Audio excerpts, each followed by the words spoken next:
My name is Nancy Jundi. I am the COO of DigitalFilm Tree, which is a post-production company in Los Angeles, California. We have the high honor and privilege of working with the filmmakers that you are going to meet today on a little show called the Umbrella Academy. You are at bringing the Umbrella Academy life panel, bringing the Umbrella Academy to life panel today. We're going to talk about how all of these characters get to screen, from the humbleness of a script that was meticulously crafted through to finals, which is a lot of VFX, which is predated by pre-viz. But in the meantime, I'm going to welcome our speakers to the stage. I'm going to stand back here so I don't trip over them or they me. And first up, we have DigitalFilm Tree's senior VFX artist, Carlo Vega. Carlo has been with us for about 5 years now, I think it is. Well done, buddy. He has been serving the needs of dozens of shows and feature films at DFT. His credits include, of course, the Umbrella Academy for Netflix, Dave for VFX. We're not going to talk about that poo scene, even though you've done quite a work there, sir. Also, NCIS Los Angeles Home Economics. Carlo is an HP8 nominated and creative technologist. He also is fascinated by design workflow challenges that better his own skills as well as a client success. Next up, Andrea Aniceto-Chavez. She has been with us since 2018. She is our lead producer in the game engine. And by game engine, I mean Unreal, Unity, a plethora. We are agnostic at DigitalFilm Tree. She has worked on shows such as Our Flag Means Death, of course, Umbrella Academy, Ted Lasso, and a few dozen other shows that you know and love. Next up, we have senior VFX producer, or senior VFX supervisor and producer on the Umbrella Academy, Everett Burrell. He has 39 years of experience in the special effects and visual effects industry for feature films and television. Everett was the first in creature effects community to design aliens and monsters using all digital tools. His company, Optic Nerve Studios, designed and created iconic characters for Babylon 5, Buffy the Vampire Slayer, The X-Files, and after having won multiple Emmy Awards in the 90s, Everett switched gears into VFX full-time, serving as the VFX supervisor on Pan's Labyrinth, Battle Los Angeles, Prometheus, and A Good Day to Die Hard. In 2016, Everett joined up with Netflix, Steve Blackman, to create the worlds of Altered Carbon and 3 seasons of The Umbrella Academy. Next up, ladies and gentlemen, Jeff King. He is the executive producer and director of The Umbrella Academy. Some of his previous credits include Blind Spot, The Black Donnellys, White Collar, and Hand of God for Amazon. Jeff is also a New York Times best-selling comic book writer, and he shares an Eisner Award for his contribution to the anthology Love is Love. Ladies and gentlemen, showrunner of The Umbrella Academy, he is Steve Blackman with The Umbrella Academy on its 3rd season. He has cemented his status as a showrunner to watch under his 4-year overall deal with Netflix. Steve Blackman's Irish Cowboy Productions will continue to produce and develop the series for a streaming giant. Prior to his success with The Umbrella Academy, Blackman served as writer and producer for such Emmy Award-winning series as Fargo, for which he won the WGA Award for Best Adapted Long Form, Legion, Altered Carbon, Bones, and many others. Welcome, y'all. Thank you for joining me here today. No, thank you. I apologize for the flight delays and all of those things, but you guys are here. You're comfy. So, I know, Steve, you can't say thing one about season 3. I respect that. I appreciate it. I won't press. Well, there is one thing I can share with these fine people today, and I'm excited to announce up here with our friends from DigitalFilm Tree and at South by Southwest that we are going to drop globally on June 22nd, 2022 for season 3, and we're really excited about that. Hello! The first to know, you guys. Bringing it to the South by Southwest crew. Thank you. And a special shout out to the Nice brothers sitting over there front row, also producers on the Umbrella Academy. Thank you for all your help in getting us here today. Okay, so let's dig in. First things first, because again, it's the South by audience. Diversity, inclusion, representation matters. We're not going to beat around the bush. We're looking at not the most diverse panel up here, but we do have you to thank for creating such diversity your fandom is insane. We are a tiny little post house, and we get the high honor of working on pre-viz and VFX, and you guys are gonna see all of that broken down here in a minute. But this came from a graphic novel, and to see queer, trans, gay, straight, disabilities, all of these things, anxiety-ridden characters, and to have that kind of representation on screen, that mattered to you deeply. Yeah, and the original graphic novel was very much, the kids were all white kids. And Gerard Way, who's an amazing person, I think he looks back a decade or 12 years ago when he wrote the comics and wishes, he did it more diverse. So the minute we talked about doing the Umbrella Academy, the first thing he says, let's find some diversity in these characters. And it was very important for us as producers, the writers, myself, that we did that. So we have a really amazing team of actors. They're proud of the diversities. We want our world to look like the real world. We have, Elliot Page, he's leading the charge for trans rights, and we don't shy away from any of those things. So. You didn't even shy away from race riots. You took on all of this. You took on so many different magical powers on top of it. Like, I think there's so many people that can, identify with anxiety and what that feels like to live in a body that you're constantly trying to navigate a world and what it feels like inside of you while walking around on the outside.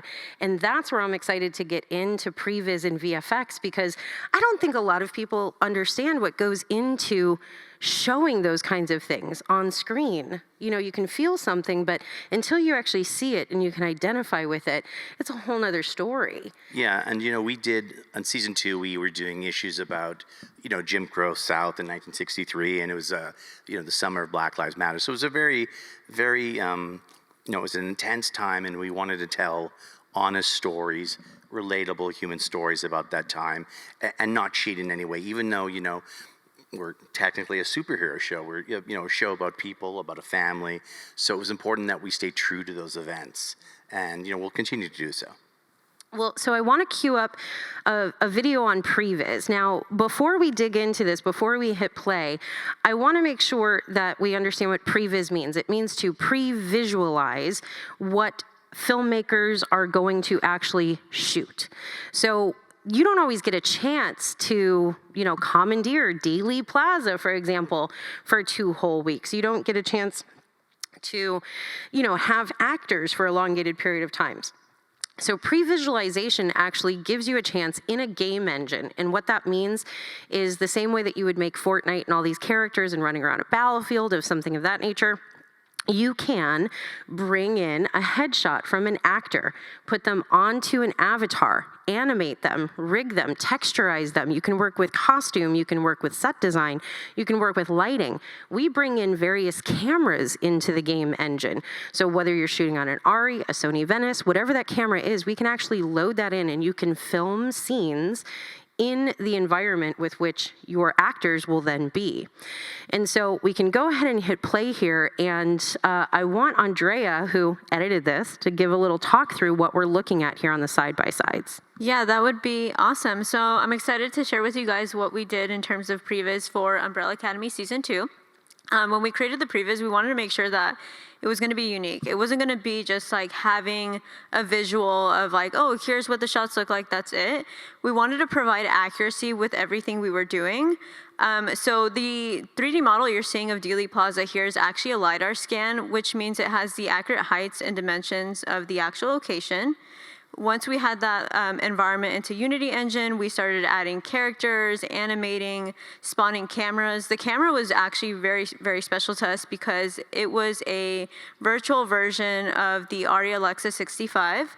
It had the same lens package that they were using on set, sensor size, aspect ratio, and it was actually really easy to use. In fact, Everett, Jeff, and Steve all actually stepped into the engine, spawned the cameras, created multiple shots. You don't need to have this like heavy gamer backgrounds to be able to use it. We wanted to make it accessible to literally anyone. And with each shot that's exported, it comes with camera metadata that then has information from that shot. And that's helpful because it goes to the camera department, editorial, And what you're going to see for episode 202 was actually shot by Everett. And it's not too far off from what was shot in real life for the Frankel footage. This was really cool to see like all of it coming together, because Everett would come in on like lunch breaks and like random times and be like, hey, I want to like shoot things. And we would get maybe from 30 to 100 shots in like an hour session. And it was just easy to just hit record, create different renditions of these scenes. And at some point, we wanted to explore further than just having the shot. We started trying to like dabble in LUTs and like trying to match the blue tones that Umbrella Academy's color palette has for most of their, I guess, if not all of the scenes. And from there, once we're done creating the shots, we step into editorial.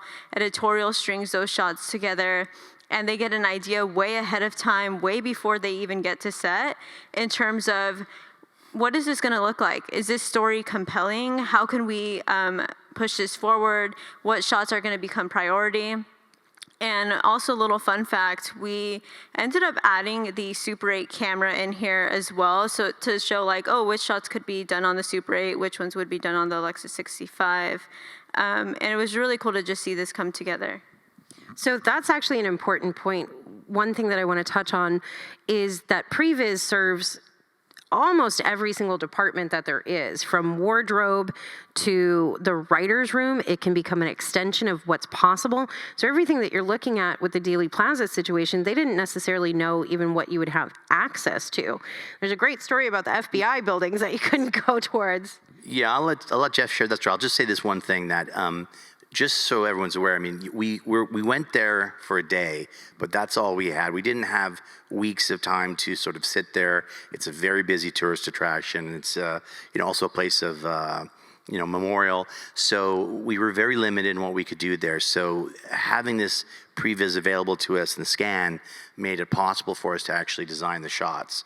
Maybe we'll talk about the FBI. Yeah, Steve makes a good point. Our plan originally was to be in Dallas for 2 weeks and to shoot interiors, to shoot exteriors.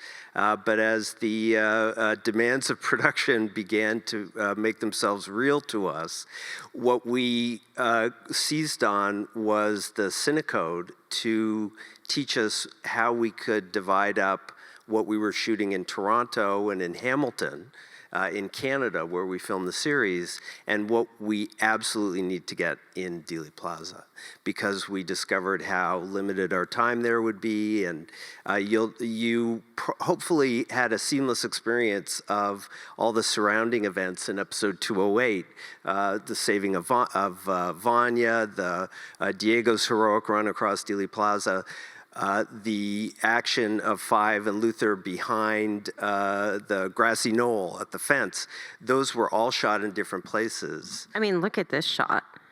And part of the genius of the Cinecode was us being able to put the camera anywhere in space, including up high where it was almost impossible to be otherwise without a drone, and pre-viz those shots. And that taught us how we could execute that day most efficiently. 2 days really, Everett, because you also shot a plate unit after we finished shoot, or a lidar, right? Yeah, we about 6 months before we got there, Travis Renke and his company Scannable out of Houston went to Dealey Plaza and scanned the entire thing. And we lucked out because right after he left, the whole Dealey Plaza area became under construction. So we're able to capture it before the scaffolding went up. And when we got there, we realized we were in trouble because most of the buildings were completely covered in metal scaffolding and construction cranes. And we knew we had to paint all that out. But luckily, I had that data from before. So we're able to replace most of those building facades. And you'll see in the video package the storyboard side by side with the pre-viz. Of course, everything starts with the script. Steve had written and conceived the entire season. So part of what we did long before even the show had started shooting for season 2 was began to break down how we were going to execute this sequence, when we could shoot it. Because of course in Canada, you can't shoot exteriors requiring good weather in February, for example, or you can't do it outside. And so we would start with the script, with Steve's vision. There would be a tone meeting with the team. And this was even before our director, Amanda Marsalis, started on the show. This is months before. The storyboards come next. We do a first pass of those, and that begins to shape the vision of the sequence as it moves further into the process.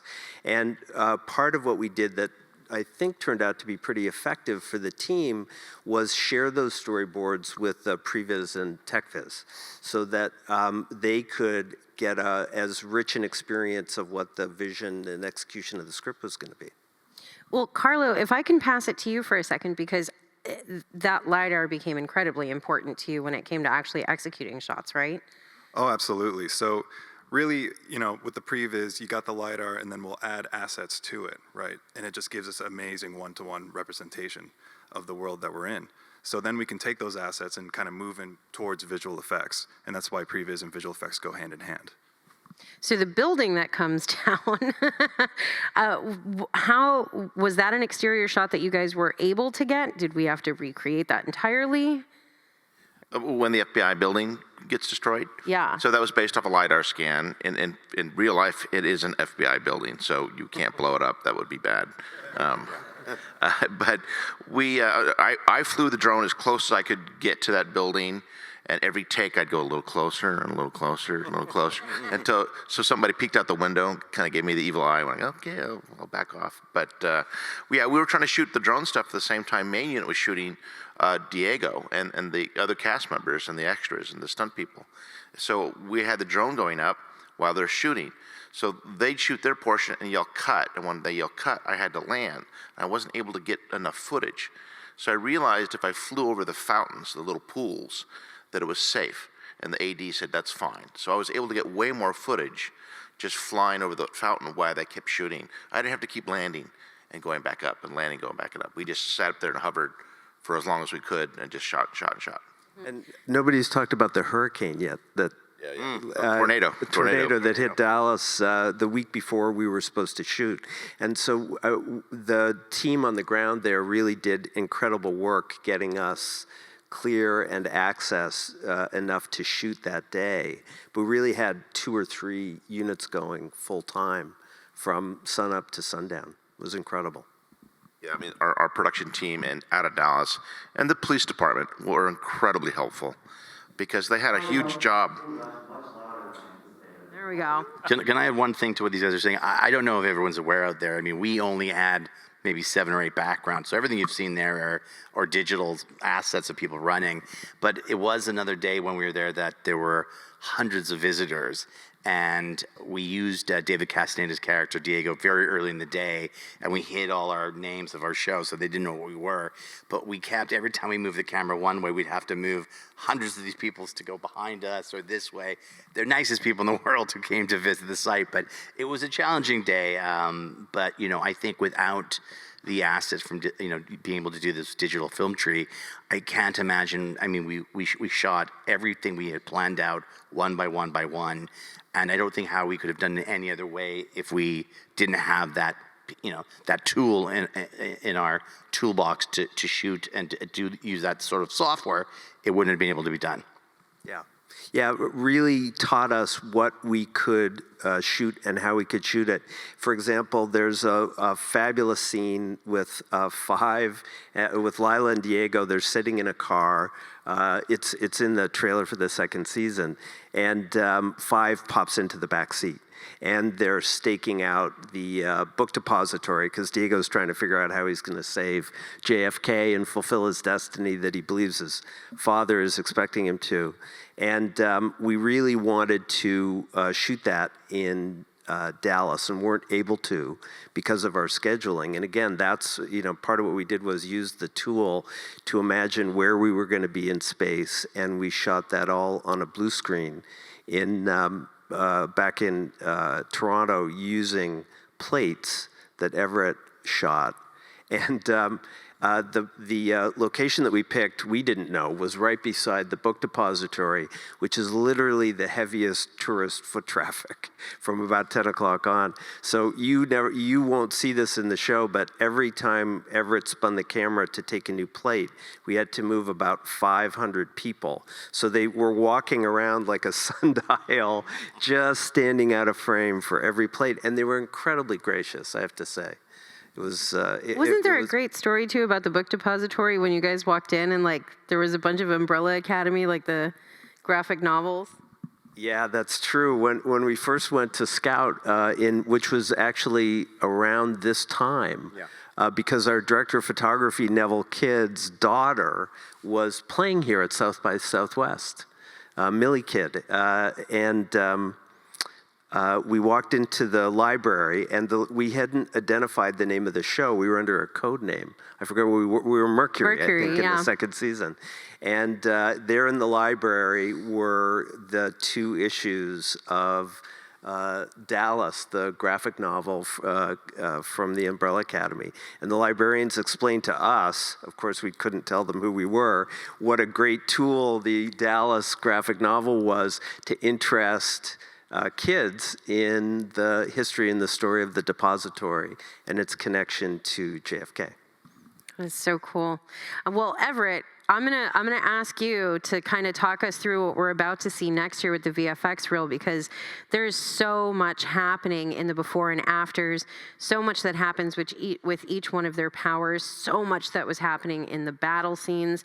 And so if we go ahead and cue this up and hit play, I'm gonna trust you to kind of walk us through some of what we're seeing here. Oh, absolutely. I think one of the big things is we had no motorcade whatsoever. We had no vehicles. It was really just our actors and some extras.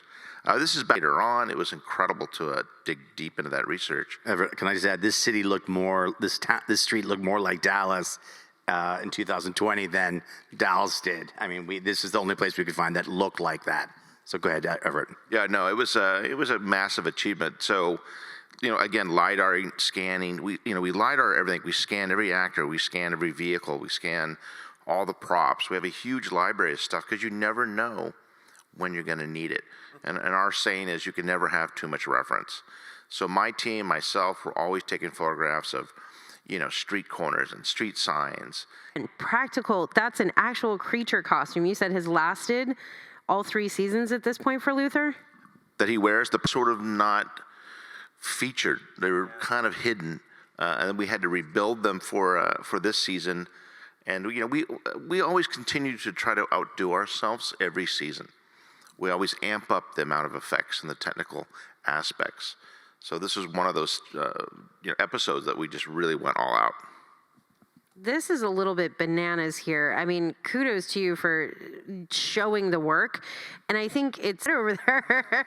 I mean, as an artist, it's so exciting to see this work because it's world class, Just seeing everything from the details of like an enormous LiDAR scan being implemented in every shot, and just the textures and the fluid sims and the character rigging of the tentacles.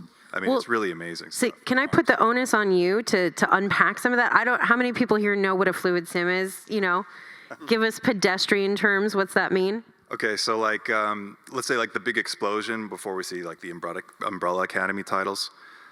That's something that's done in Houdini. And it's just, a particle sim is so in-depth. I mean, if you go into that, you may never come out of it. Okay, because we're talking hundreds of gigabytes of data that are cached, right? And then you have to render it, and then you gotta, embed your passes and go to composite. And it's a lot of work. And it can be very frustrating at times because you're looking at a computer for, days on end trying to get this one sim out the door. So Everett, we were just watching, it was just an alleyway. That could have gone so wrong. How did you even begin to build that? Does it start at the Scout? Like, how did you find that? What made that the right place? Yeah, no, our production designer, we had to find a street again in Hamilton, Ontario that could cover a lot of our scenes. And it just happened to be an alleyway off to the side. So they built that bottom portion of the building, but the above portion was green screen, so we had to add that in. But yeah, no, it's a tremendous amount of detail and layering and paying attention to the details, like I said, is really, really important. Yeah, and that was the location that we used for the entire season. So, even down to the small details of the diner across the street, we built the actual diner that we shot into the physical location so that we could connect what we were seeing out the windows with what was happening on the street. And the hair salon that Allison works at was another practical location on that same street, but with a very different vibe. So we're able to get a lot of use out of that particular corner, but we were there for almost 8 months and needed a relationship with the community. And I might actually, I think, are we going to see Vanya again in this coming up? Yes. Because here's the building of it. I'm going to give it right back to Everett because, please, sir.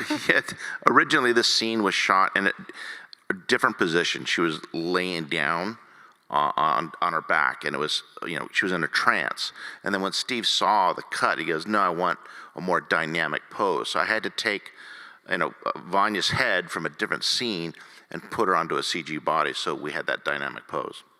And my job is to make everybody crazy and say, do it different. So, but it's amazing how that turned out. Well, but I want to stop you there because that's the intentionality. That's what I call flossing your teeth with a scene, because that mattered. You wanted something far more. This is someone who, in season 1, had just felt completely out of her own family, had no sense of kinship to all these magical powers, and then to come into them.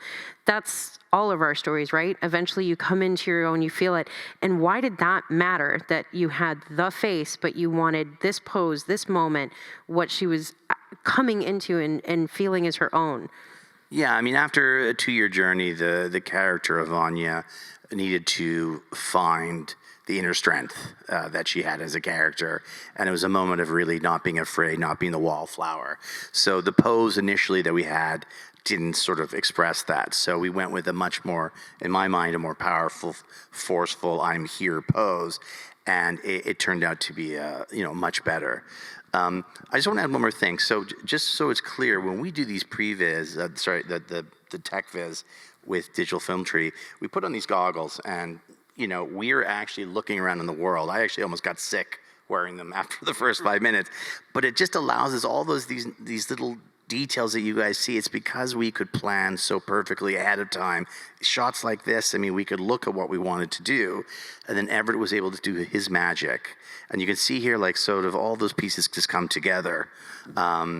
But it's a process of sort of working with all these different teams and, having great communication and pulling it together at the end. Well, because even some of these assets, these aren't things that we build entirely in the game engine. There are thankfully pre-existing assets. Go ahead, Andrea. Yeah, I wanted to mention, no one wants to be in a VR headset for more than 8 hours a day creating shots. So we actually did create a version of it for desktop. Hopefully one day I can share with you guys what we did. But I do want to mention that, I don't know. Carlo, do you have anything else to mention? Yeah, I mean, I would say that what's really amazing is that as soon as you put on the headset and you start going around the universe or the lidar scan, immediately the creative juices start flowing. I mean, I remember seeing it. We put on the headset and it's like, we can't put a camera there. There's a parking meter in the way.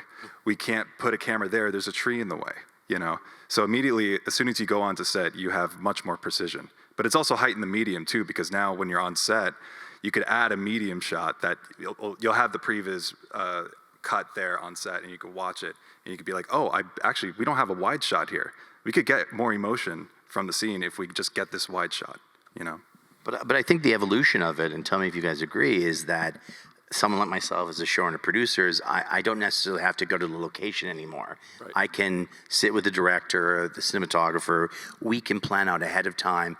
Me never ever getting on a plane and going somewhere saying, this great location, these are the angles we all love, let's do it. And I think that is a very powerful tool going forward, because the amount of time and effort that's spent scouting, going places, it's a lot. And this just could this takes away all that sort of extra elements that we'd have to do and streamline the process is what we're all trying to do at the end of the day. Yeah, we're not allowed to say anything more about season 3, but what I can say is a pandemic happened.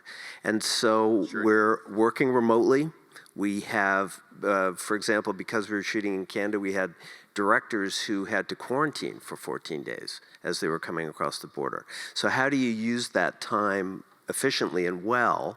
And one of the ways was utilizing the Cinecode and utilizing the tech-viz process to begin to prep their episodic work. So it would begin with the script and breaking that down, a tone meeting with Steve to talk about the vision.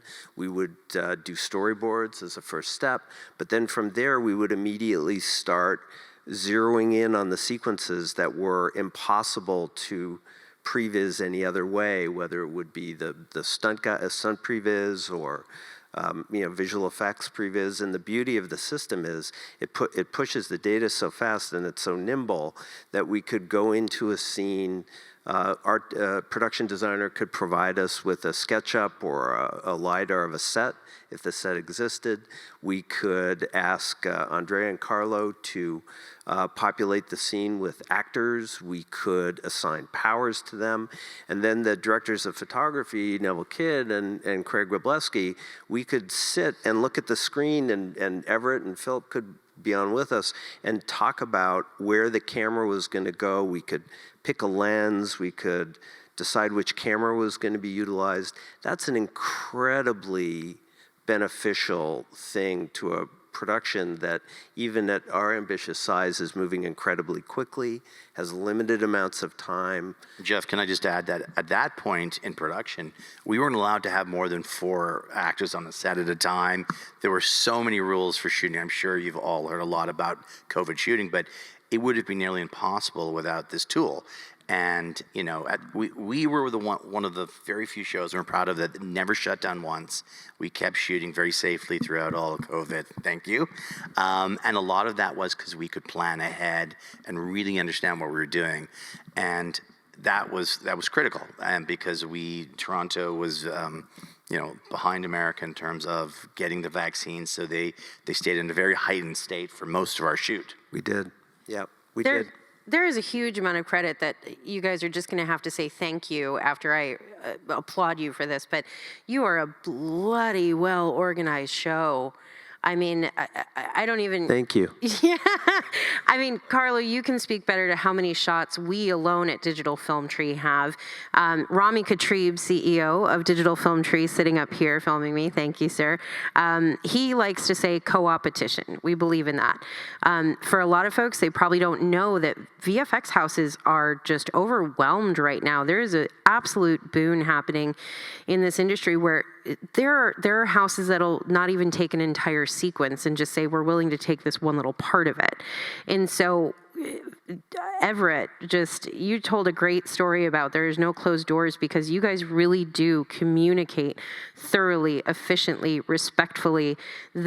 I'm on every single email. Can we CineSync at 4? Can we, and it makes all of us better. I mean, Carlo, you were even talking about how when you got certain shots over that had been started at another house, you learned so much from what you got to see and how we were able to expand. So tell me about how you did navigate a pandemic and how you do have those communication structures. And then, we can come back to what Digital Film Tree gets to enjoy, but you guys you had to build this beast. Absolutely. That's you, Everett. Yeah. We're looking at you, Ev. I was thinking about, we're talking about how there's no locked doors between the departments, and I call it gracious spying, because I used to go to the other departments and walk in and snoop around, and I would go, hey, what is that giant concept art of a robot walking down the street? I know nothing about this. And they go, oh, you didn't know? There's a giant robot walking down the street now. So, well, I didn't hear about this. Where did that come from? Oh, well, the director wanted to try this, and it's like, well, okay, let's dig into this a little deeper. Same thing with costumes or makeup. I love working with them, and I love hanging out and seeing what they're doing, but I also learn a lot. of things that I might have missed, or there was a meeting that happened that we weren't all included in.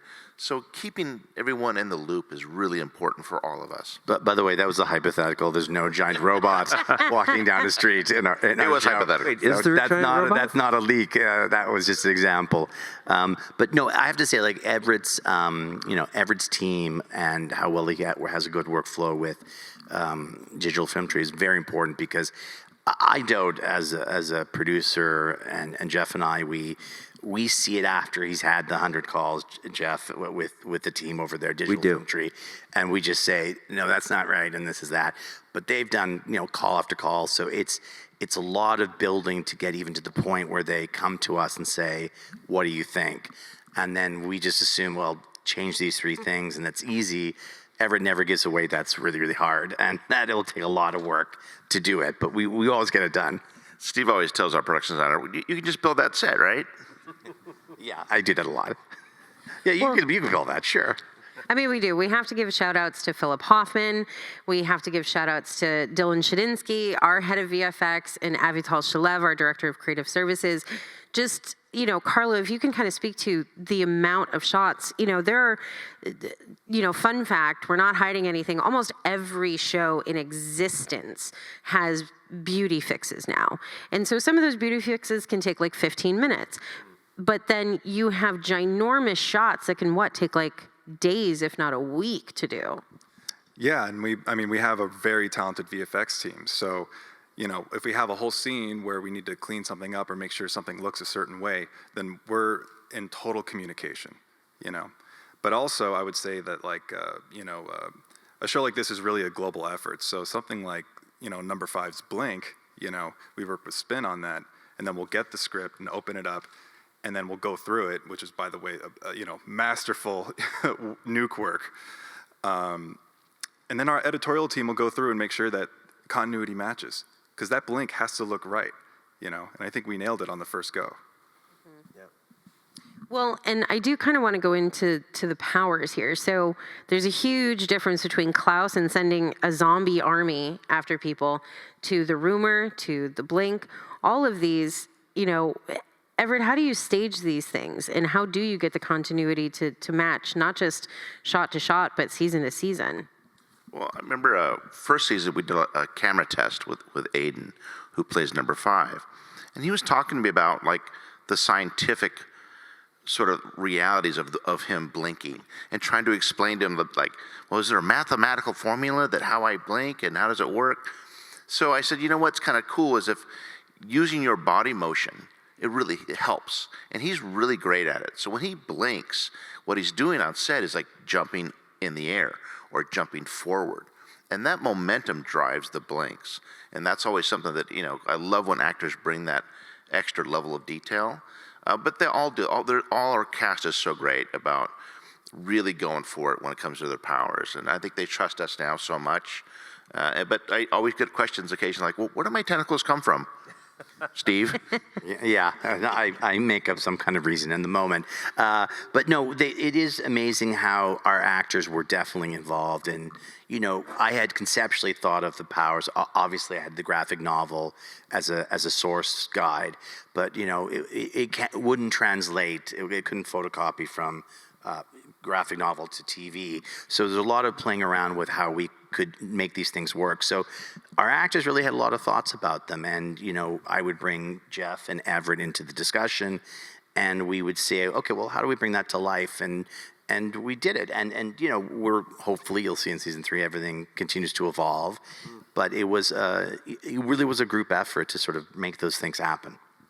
Well, I'd kind of love to know, especially for Steve and Jeff, what was maybe something that was completely unexpected across any of the seasons that you just hadn't originally imagined it that way, but got to come to life in post? One thing I will say is, the actor, the casting process and the arrival of those actors begins the journey of them inhabiting the part, and they become Steve's partner, our partner, in the process of creating the character. And as a producer, as a director, you never know 100%, ask somebody if they know how to ride a horse. There are varying degrees of that. And the same thing is true of actors' ability to do stunt work and to fight, and how they understand holding their body in the air, for example, if they need to do that. So, the beauty of it was discovering the strengths of the cast and finding out, for example, that Emmy was a terrific fighter. I mean, day one, she was kicking ass with everybody else, and maybe that comes from her theater training or her fight training. And then the second thing that happens is you need a stunt double for that person. And the facility and the ability of that person to do what's being asked also feeds into the powers. So, for example, with Justin's tentacles, that doesn't require a stunt double, but for Diego and for the other cast members who do a lot of their own action, or for for number 5 when he's blinking, all those things require the actor to seamlessly integrate into what the vision of the power is. So we do spend a lot of time talking about that with the cast so that they understand and that they can communicate to the directors and the DPs. And if I could just add that most of our stunt work, most of our cable pulls, when you see the actors hanging in the air, it's them. They really want to do it at their own. They want to be as realistic as possible. That's why we can shoot our fights in a certain way where we're quite close, because we don't have to cheat that much. I mean, of course, it's in bounds of safety, but we encourage them to, to want to be involved. And they took upon themselves to all of them train on their own time with our stunt trainer. And literally every one of them, including Aiden, who started as a little boy, who's now, believe it or not, he's 18, also learned to fight. So it was great. Well, and so speaking of actors, one of the interesting stories Everett shared with us is it never would have occurred to me that extras leave after an X amount period of time. And so to have what you would hope, maybe like 50, 100 people for some of these crowd shots, if you don't get to that, they go away and it's left to VFX. So how does that, do you push for that to have them there at the beginning and get that shot? Well, especially in season 2, it was snowing out in this back field. We had, I think, 50, 100 extras, and by lunch we had 30. And then, halfway through the day after that, we had maybe 20 left over. I mean, it was like people just get tired, they don't want to hang out. And we also had a weather event of historic proportions in season 2 while we were filming the finale out at Sissy's farmhouse. So it was about a 5-day sequence. The first 2 days, it was green and the skies were blue and clear. It was warm. We were heading into November, and overnight we got 8 inches of snow. And so Steve nimbly adjusted the storytelling to allow us to embrace what we could never totally resolve and get rid of. There was a quick meeting of all the minds with Everett and Steve and Jeremy Webb, our director, and Craig Robleski, who was shooting that last episode. But the amount of plate work and scrambling and backfilling that had to be done in order to prepare for the transition of the sequence from green to snowy and cold. And on that particular day, because we had established the characters in summer wardrobe, we had to have everyone out in their same matching costumes in 0-degree weather.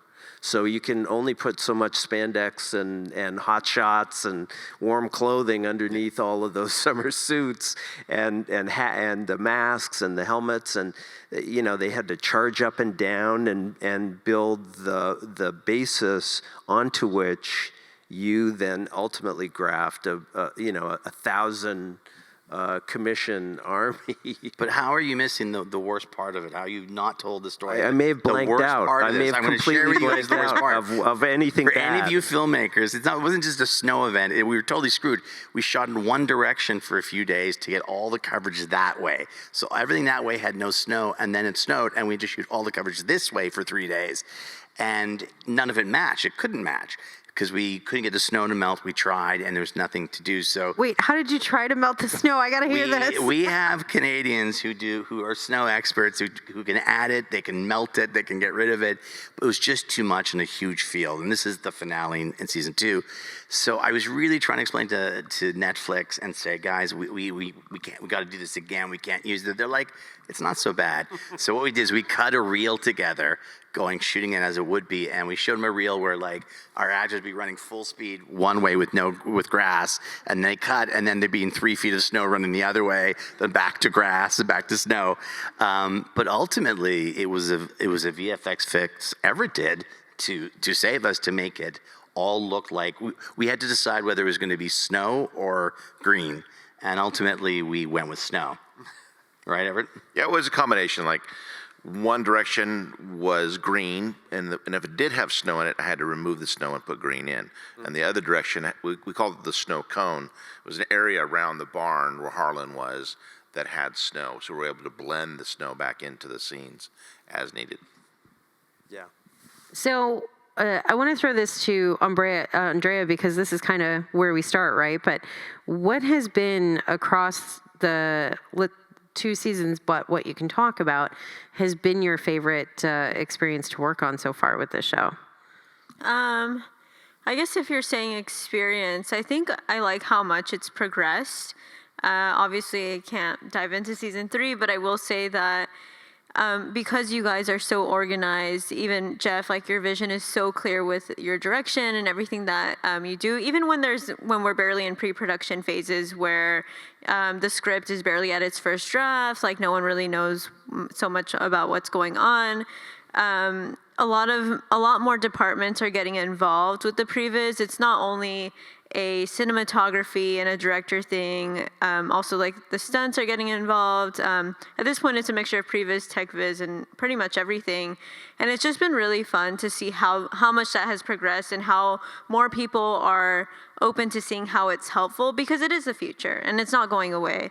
Well, can you break down the difference between, because I don't think we actually touched on that, the difference between, say, so pre-viz encompasses all of it, but what's the difference between story viz and tech viz and fight viz and Safety viz?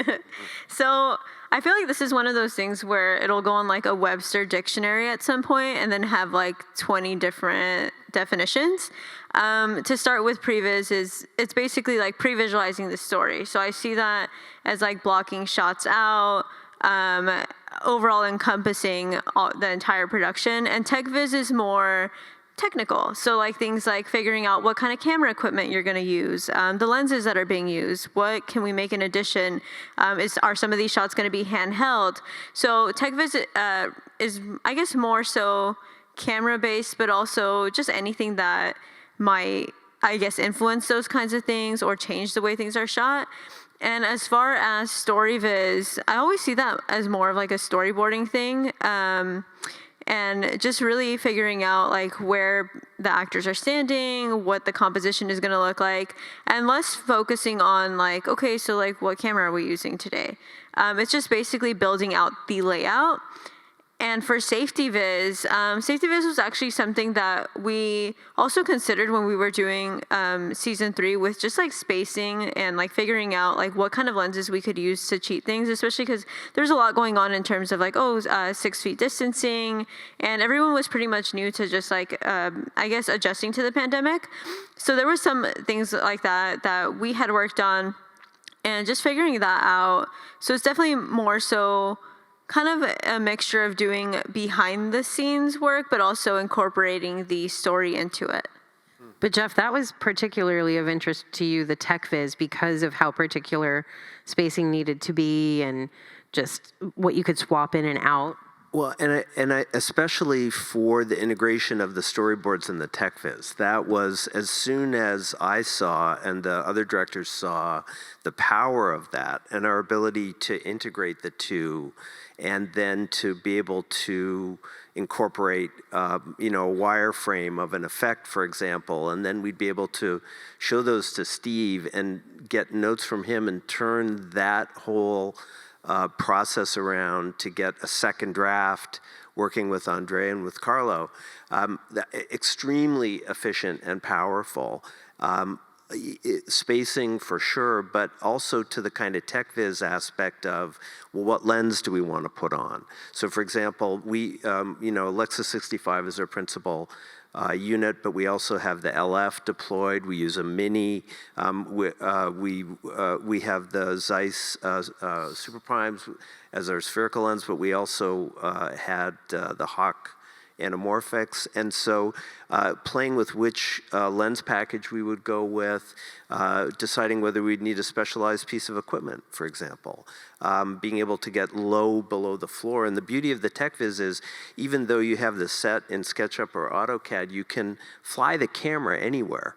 So we could experiment, and Craig and I might be sitting there and say, well, if we want to get the camera 10 feet above the set, don't tell the production designer yet. Yeah. But if we wanted to get the camera 10 feet above the set, what would we have to take away in order to shoot, with the 24? Because we have a certain style sheet that we were trying to fit to.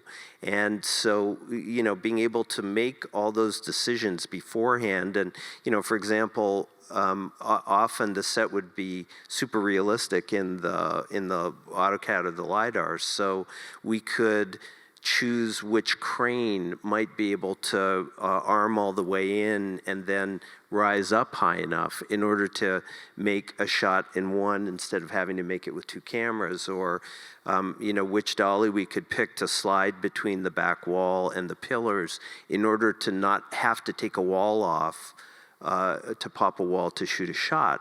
And those seem like very granular details, but they're hugely important trying to manage a schedule directorially, and for the director's team to decide which shots to make first. So then that augurs to which actors have to start the day and who has to be in makeup first. So the more of those decisions you can make during the pre-viz and the tech-viz, the more efficient you can be on set. Yeah, it's almost impossible now to imagine going back the other way. I mean, it is so efficient for us as production. I mean, we will continue to use it. We're looking forward to, as every time we meet up with Digital Film Tree, they've got to the next level. They're refining it, but it truly is the future. It will save us money and time, and the efficiency is of course money, and money is the business to save money for the shoots and for the networks and the studios. So it's a tool that we will continue to use. Yeah, definitely money well spent for us, and even to the point where, because we had sets that were lidar, there were a few elements that lived into the downstream post-production process. So Jamie and Jason and the visual effects team and editorial team back in LA could keep wireframes of some backgrounds that we had played around with in the tech-viz for the finale sequence, which you can't talk about. But. Yeah, I'll just add that Jamie and Jason Neese are post-producers, but they're a big part of how this works too. So kudos to you guys for keeping a pipeline going and everything else. We really appreciate it. You guys don't get enough attention for that, so thank you. Well, let's take it home into finishing. So everything that we pre-viz, after it goes into VFX, stuff still changes before it actually hits air. You go in. Never. That's a scurrilous rumor. I heard a rumor. No. But tell me, once you actually then get into color, how do these shots change? What changes? Period. Well, it depends who you're asking. I mean, I'll let Everett answer that first part of it. What you do in color, it's really just sort of. The goal is, when you get to color or DI, is to have all your VFX shots final. But it's my first opportunity to see them truly in either 4K or on the $90,000 monitor that we have, so it can look perfect. And sometimes they just don't look what they look like when we did it in Avid. So oftentimes we have to sort of amend them. And Everett's mostly flexible about mending shots. Yeah, we call it final pending DI review. So the vendors know, well, we're close, but Steve has every right to reject something once we're in the DI session. And that happens, occasionally, not a lot, but it does happen. And then we'll go back and tweak. And then sometimes we'll catch other things in the mix. because then you have the sound and dialogue and music, and it's all about the story and the rhythm of things. If something doesn't work, I totally back them up, and I'll go back and tweak it. Yeah, but and I've seen 20 iterations of a shot before we even get to DI, so there's something really that stands out. But good communication between us and Everett and the Nice brothers is how we sort of avoid big surprises. Yeah, and I think, you never really have a chance. I mean, until we get into the DI process and seeing images fully rendered, you've never really seen the moment-to-moment life of the character, the performance integrated with the effects and all the other visuals, and that often informs you again, if a shot needs to be adjusted or added. And the visual effects houses deliver us shots with handles. So it's very often that we might want to roll a frame left or right, start something a little sooner, maybe punch in on something a little bit. So it's definitely, we're still telling the story at that stage, and that's why things sometimes change. So again, I know we can't say anything, dive into any parts of season 3, but I think for us, at least, what was just so cool and, an upside to people having to quarantine and whatnot is there's just so many more people got to experience the game engine. Kind of the feeling coming out of that, getting to share this tool with your team. I guess I'm asking for a little bit of praise here. How did they like it? Are they addicted to it now? I can say one thing. The actors, we would show the actors before we'd shoot a sequence whatever material was available. So sometimes it's just a storyboard. But when we had the tech-viz and they could see it and say, wow, I'm going to look like that, especially for people who may not have worked in this kind of environment before. So Cassie David, for example, the first time we did a stunts and visual effects sequence with her, but also, Elliot Page, who's a veteran and been doing it for years. Seeing it brought to life in that way before you have to do it is incredibly informative. Yeah, and then when they see the final product and I haven't seen everything yet, but when they see the other side of it, when we're through with it, it still blows their minds. Like, they're like, how did we go from here to here? So it's always an exciting thing for us to say, look what you guys did. So call Digital Film Tree and say, how do I learn how to use this? Where do I get it from? Can I do one of my own? And are you hiring? Well, it is funny because we have heard it used in so many ways in the editorial room, walking around on set. There's even an opportunity to take like screenshots of it now and move some of the people in your iPad so that you can take a screenshot, print it off, and put it up in Video Village if a shot changed during lunch. But it is a confidence builder to know what you're going to look like at the end of all of this, like how you're going to get the shot. We have, we have another panel tomorrow on Ted Lasso, and they're dealing with massive soccer shoots where they have to know that they got the angle because they don't get that field back. And so similarly, it like you said, what could cost $10,000 in a day can cost much less in pre-viz, and you know that you actually got the shot. So That's right. Well, oh no, Jeff. No, agree. Well, lady, gentlemen, I think that's it. Do you think we did justice to bringing the Umbrella Academy to life? I think we did. I think we What did. do you guys think? Yay. All right, thank you so much. And June 22nd, make sure June you're there. 22nd. All right, guys, that's a wrap. Thanks, everyone. Thank you. Everybody, Thank thank you. you.